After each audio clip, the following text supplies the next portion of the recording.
Bref, place à l'enquête de la rédaction. Europe 1 va plus loin, qui s'intéresse ce matin, Nikos, à la grève des urgentistes. Des dizaines d'arrêts maladie, des burn-out en série dans les services d'urgence surchargés.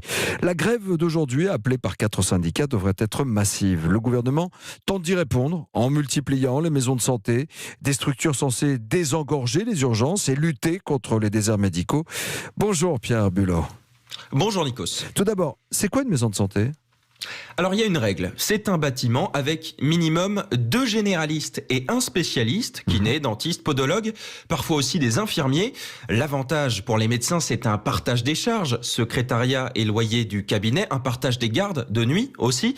Pour les patients, c'est un meilleur suivi et retrouver aussi une offre de santé qui manque dans certains territoires. Il y a combien de maisons de santé aujourd'hui en France ? De plus en plus. De 20 en 2018, on est passé à plus de 1200 aujourd'hui. Agnès Buzyn, la ministre de la Santé, on a promis 2000 d'ici la fin du quinquennat. Si sur le papier ça ressemble à une solution idéale, dans les faits, construire des maisons de santé ne résout pas tout non plus. 20, c'était en 2008 ou en 2018 ? 2008. 2008. Alors c'est en effet ce que vous avez constaté dans la Nièvre, à Varzy, dans l'une des 20 premières maisons de santé de France. On écoute votre reportage, Pierre Bulot. Une plaque de verre affiche toujours « Maison de santé » sur la façade du bâtiment. Pourtant, ça fait plusieurs années qu'à Varzy, le label a été retiré par l'État.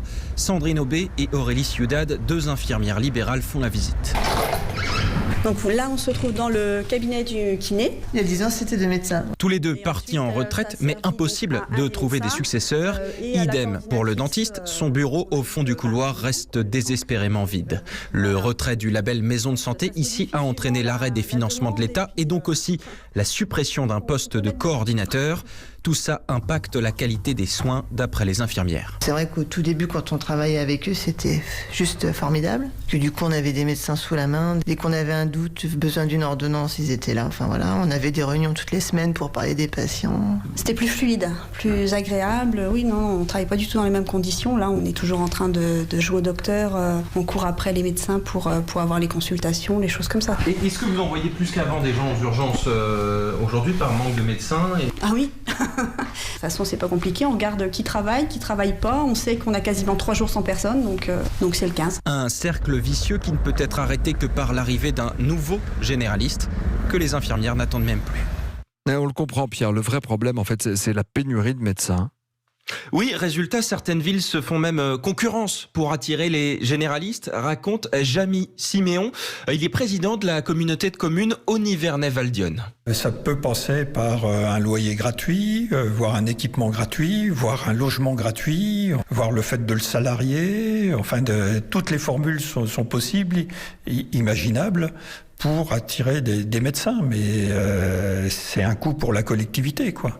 Donc ça veut dire qu'en zone rurale, les habitants, s'ils veulent un médecin, faut qu'ils payent. Et quand on parle de gratuité, c'est jamais gratuit pour tout le monde. C'est-à-dire que c'est avec les impôts des gens qu'on fait venir un médecin, contrairement à d'autres endroits du territoire national, quoi. Mais alors, quelle solution reste-t-il, Pierre, pour régler le problème des déserts médicaux et l'engorgement des services d'urgence ? D'abord, on forme plus de médecins. La loi santé prévoit la fin du numerus clausus. On attend 20% de généralistes en plus, mais dans 10 ans, le temps de les former.